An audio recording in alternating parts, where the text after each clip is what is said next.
Девятая особенность казахского языка – закон сингармонизма. Үндестік заңы.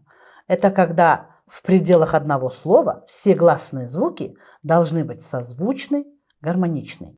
Твердые гласные А, О, У, И. Мягкие гласные это их мягкая пара.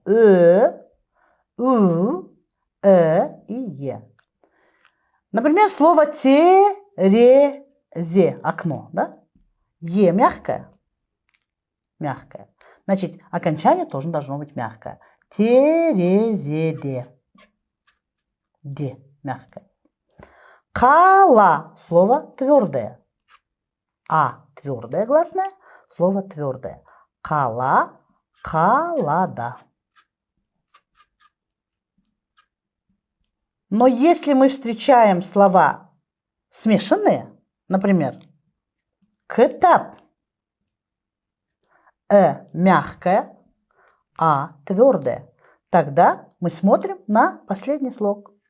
Кытапта. Или слово мугалим возьмем. Мугалим. Также смешанное слово. У твердое гласное, мягкое гласное. Мугалим де будет окончание. Закону сингармонизма подчиняются исконно казахские слова.